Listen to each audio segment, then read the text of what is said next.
قبر کا بچھو اور پاگل ہاتھی۔ ملتان کی ایک مسجد میں سب لوگ نماز سے فارغ ہوئے تو امام صاحب نے نمازیوں کو دعا کے بعد مخاطب کیا، حضرات، آج ایک صاحب یہاں تشریف لائے ہیں۔ وہ کوئی مولوی نہیں ہے، بس اپنی زندگی کا ایک ناقابل فراموش واقعہ جہاں بھی جاتے ہیں لوگوں کو سنا کر انہیں غفلت سے بیدار کرنے کی اپنی سی کوشش کرتے ہیں۔ میں آپ سے گزارش کروں گا کہ تھوڑا سا ٹائم نکال کر ان کی بات سن لیجئے۔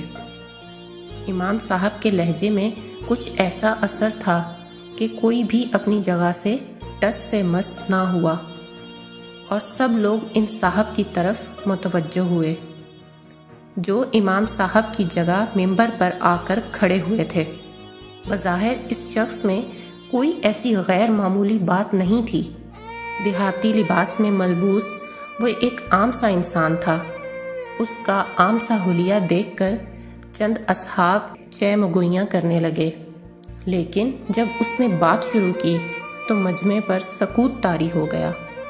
اس کی آواز میں کوئی ایسی پر اسراریت تھی کہ جب وہ بولتا تو ہوا بھی تھمی تھمی سی محسوس ہوتی۔ چند ہی ثانیے میں سب کو احساس ہو گیا نہ تو وہ ایک عام انسان تھا اور نہ ہی وہ واقعہ معمولی تھا جو وہ سنانے جا رہا تھا۔ اس شخص کی آواز گویا کسی گہرے کنویں سے ابھرتی سنائی دے رہی تھی۔ وہ کہہ رہا تھا، ساتھیو، میں جو واقعہ آپ کو سنانے جا رہا ہوں وہ کوئی من گھڑت قصہ نہیں ہے، مجھ پر بیتنے والا ایک حرف بہ حرف سچا واقعہ ہے۔ 10 سال ہو گئے ہیں میں زندہ لاش بن کر اس واقعے کو جہاں جہاں موقع ملتا ہے دہراتا ہوں، شاید کہ کسی کے دل میں میری بات اتر جائے اور وہ دنیا کی دکھاوے والی زندگی پر اپنی وہ جائے پناہ قربان نہ کر سکے جہاں اسے تا قیامت ابدی نیند سونا ہے۔ اتنا کہہ کر وہ ایک پل کے لیے رکا اور پھر اصل واقعہ سنانے لگا۔ میں ضلع حصار سرسا کے ایک دیہات کا رہائشی ہوں اور یہ واقعہ اسی علاقے کے ایک جنگل میں میرے ساتھ پیش آیا۔ میں گاؤں والوں کی بھیڑ بکریاں چراتا تھا، یہ میرا آبائی پیشہ ہے۔ ایک دن میں حسب معمول بھیڑ بکریاں جنگل میں لے گیا، ایک درخت کے نیچے چادر بچھا کر لیٹ گیا اور بھیڑ بکریوں کی نگرانی کرنے لگا۔ ابھی تھوڑی ہی دیر گزری تھی کہ فضا میں کسی ہاتھی کی چنگاڑ گونجی اور بکریاں سہم کر ادھر ادھر بھاگنے لگیں۔ میں وہ غیر معمولی چنگاڑ سن کر برقی سرات سے اٹھ کھڑا ہوا۔ اس علاقے میں ہاتھی کا کیا کام؟ پھر آواز سے لگتا تھا کہ وہ کوئی جنگلی یا پھر پاگل ہاتھی ہے۔ بھیڑ بکریاں سہم کر ایک خاردار جھاڑی کے عقب میں جمع ہوتی چلی گئیں، گویا قدرتی طور پر یہ ان کا حفاظتی اقدام تھا۔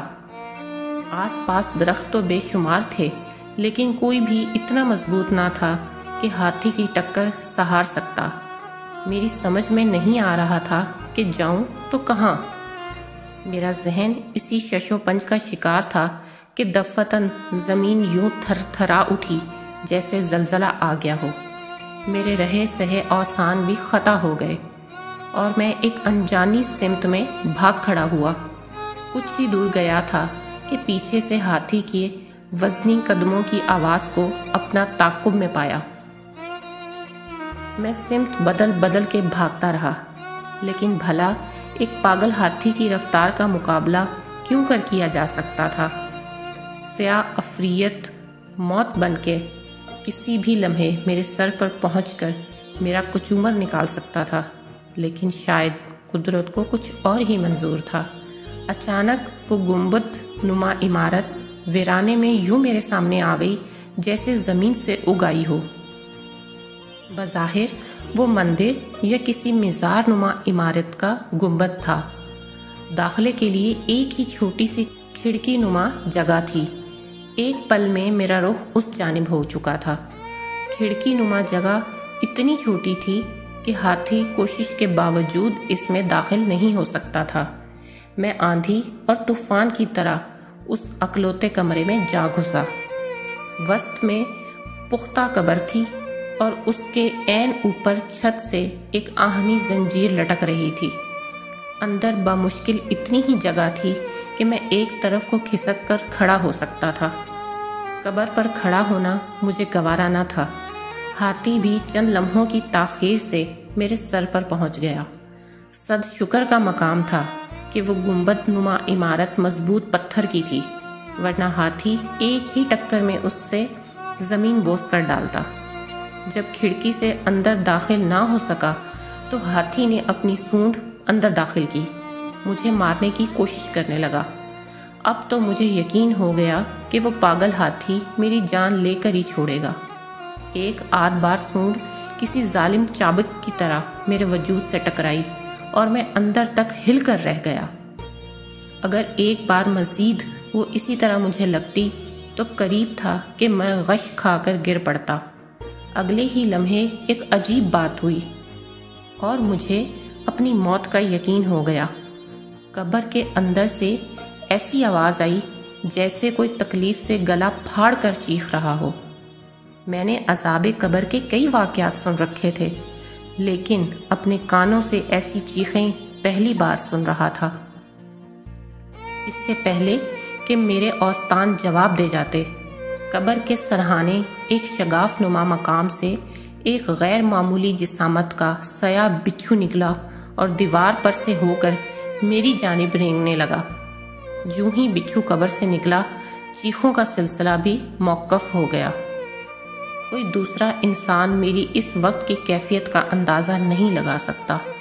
ایک طرف پاگل ہاتھی، دوسری طرف قبر کا بچھو اور نیچے عذاب قبر سے تڑپتا نامعلوم وجود۔ خدا جانے میرے قدموں تلے کیا معاملہ چل رہا تھا۔ میری آنکھوں کے سامنے اندھیرا چھا گیا۔ جب کچھ نہ سوجا تو چھت سے لٹکتی زنجیر کو تھام کر فضا میں جھول گیا اور اپنا وجود اس حد تک سمیٹ لیا کہ سونڈ اور بچھو دونوں کی عزت سے دور ہو جاؤں۔ اب میں قبر کے عین اوپر فضا میں معلق تھا۔ جیسے ہاتھی کی سونڈ چکر کاٹ کر دیوار سے ٹکرائی، سیاہ بچھو اس کی زد میں آ گیا۔ معلوم نہیں بچھو کا کیا بنا، لیکن اگلے ہی لمحے ہاتھی بے دم ہو کر زمین پر آ گرا۔ تھوڑی دیر تک فضا میں خرخراہٹ سی گونجتی رہی اور پھر ہر سو موت کا سکوت چھا گیا۔ بچھو کا بھی نام و نشان نہ تھا۔ شاید وہ سونڈ لگتے ہی گر کر واپس قبر میں جا گھسا تھا اور ہاتھی اس کے زہر کی تاب نہ لا کر چاند سے ہاتھ دھو چکا تھا۔ جب مجھے یقین ہو گیا کہ ہاتھی مر چکا ہے اور اب نہیں اٹھے گا تو زنجیر چھوڑ کر نیچے اتر آیا۔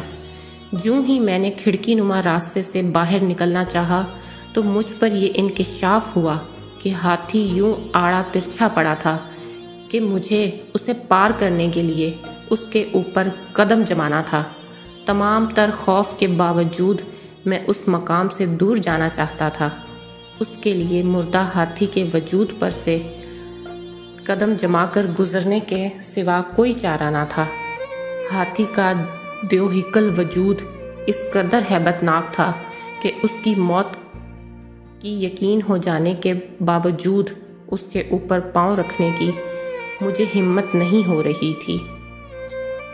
چار و ناچار میں نے ہمت جمع کر کے اس پر پاؤں رکھا اور آگے جانے کے لیے دباؤ ڈالا ہی تھا کہ میرے پاؤں اس کے وجود میں یوں اتر گیا جیسے گوشت پوست کی بجائے ہاتھی کا وجود موم سے بنا ہو۔ اگلے ہی لمحے میں اپنا پاؤں گھسیٹ کر ایک ہی جست میں طرح ہاتھی کو پار کر گیا کہ میرا دوسرا قدم اس کے وجود سے مس بھی نہ ہوا۔ لیکن اس ایک لمحے میں مجھ پر جو قیامت بیتی وہ قیامت تک کے لیے مجھے نمونہ عبرت بنا گئی۔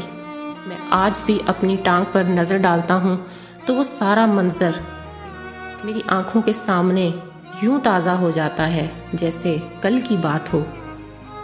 اتنا کہہ کر اس نے اپنی دائیں ٹانگ سے دھوتی کا پلو اوپر کو سرکایا اور دیکھنے والوں نے بے اختیار اپنی آنکھیں بند کر لیں۔ گھٹنوں سے ٹخنے تک گوشت کا نام و نشان تک نہ تھا۔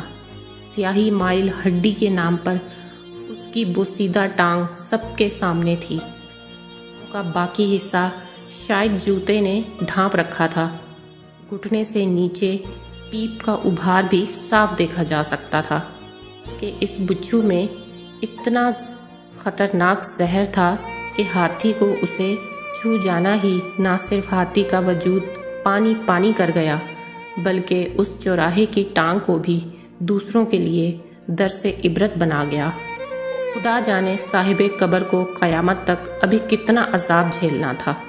استغفر اللہ، اللہم اجرنی من النار۔